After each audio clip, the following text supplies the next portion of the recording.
almost all of our friends from across North America are in town for one very specific reason. We're talking rockets and ray guns.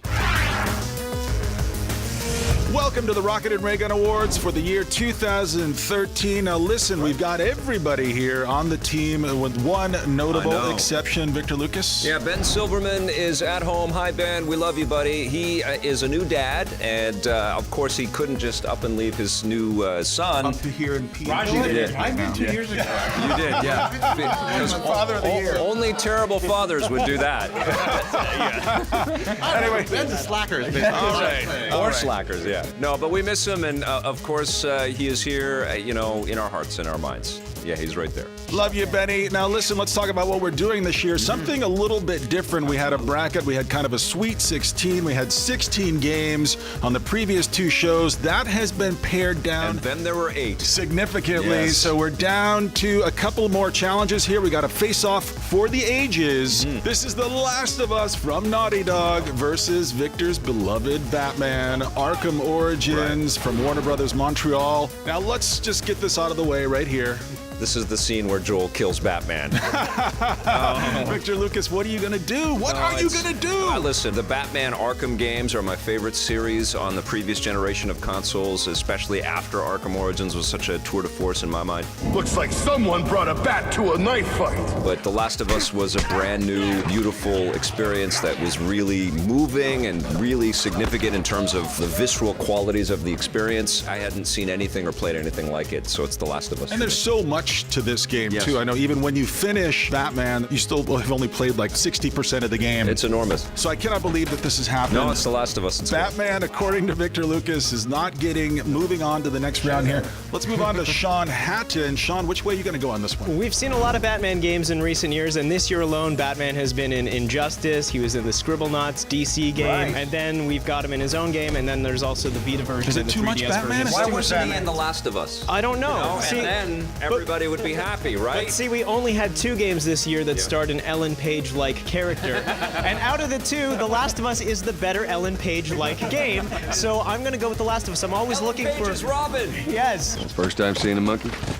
First time seeing a monkey. That is kind of interesting that you say Ellen Page is Robin because, I mean, Last of Us is kind of a Batman game. I mean, Joel is Batman. I mean, he skulks about, he sticks to the shadows, he takes people out stealthily, he's always outnumbered, he's always using his brain over his brawn. Yeah, so that's interesting. I hadn't thought about that. Marissa Roberto, which way are you going to go on this? I love Batman. Of course, I love Batman, Vicky. You know I love Batman, but I need to go with The Last of Us because these relationships, my God, they just suck you right in, even right off the top. The relationship that Joel has with his daughter, and just, I don't want to reveal too much, but my God, just play this game because it will just suck out your soul. Daddy, I'm scared. So 3 votes so far for The Last of Us, and we're at the tipping point here. Jose Sanchez, which way are you gonna go? Well, I didn't vote for Batman in the last round, and I did vote for The Last of Us. So if I had to choose between these 2, I would definitely say that The Last of Us is safe with my vote. I mean, it was just such an incredible game. Like, I couldn't believe how good it was, and it came out before E3, and a lot of those games can tend to get lost in the shuffle by the time we get all these new holiday releases, especially with new consoles.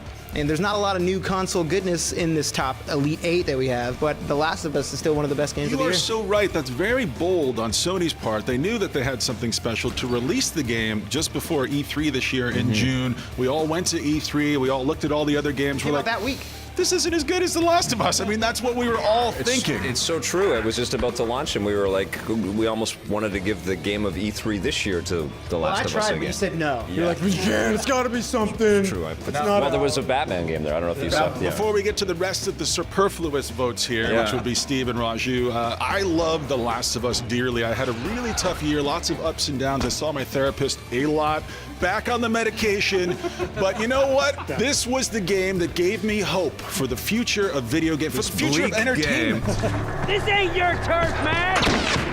I was so moved by this thing. The ending of this game is one of the best endings of any media that I consumed this entire year. TV, movie, anything. This thing competes. It stands up. It's tense. As soon as I finished the game, I couldn't play any other game. The Last of Us, for me, through and through. Raju, what are you going to do? I completely agree with what you're saying. I mean, the father-daughter story here was amazing. And, the fact that the guys who made Uncharted, probably one of the best funny games out there, went in such a dark and depressing. So gutsy. And, Yeah.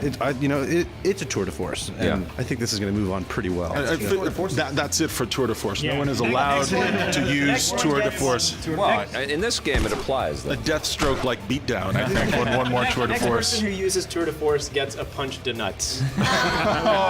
Steve Tilley. Warner Brothers Montreal was under a lot of pressure to pick up from where Rocksteady left off with the Arkham series, and they did a fantastic job. I think they erred on the side of maybe sticking too close to what had been done before, but I mean, they couldn't afford to alienate the fan base of the Arkham games, so they put out a solid Batman game. I still feel it was a little too similar to Arkham City. Then there's The Last of Us, and I cannot remember the last time I cried at a video game. I cried the scene before. I'm man enough. Yeah. The scene before the credits roll. We know what happens. I think Foobs just spoiled it.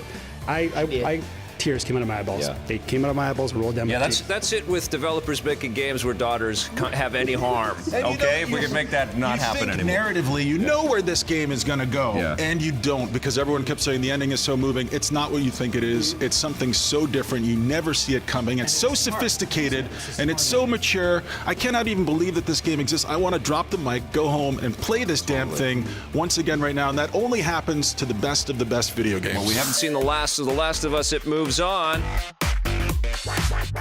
But right now, we've got to do another very difficult head-to-head. This is Tearaway going up against Dead Rising 3. And they couldn't be two different games. Raju, how do they stack up in your heart? Dead Rising 3 absolutely shows sort of the best of the Xbox One so far, and Tearaway is the Vita showcase right now.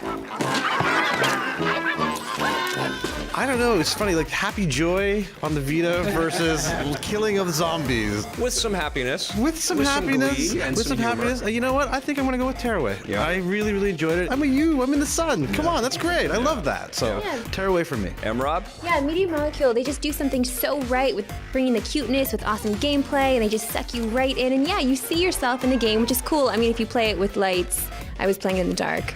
This dark shadow over the sun, and that was sad. But it was so fresh, it was so cute. And it's tough for a game development company to come out with a game that beats the game that just came out before this. So Little Big Planet was amazing for me, and I never thought that something would be better than that.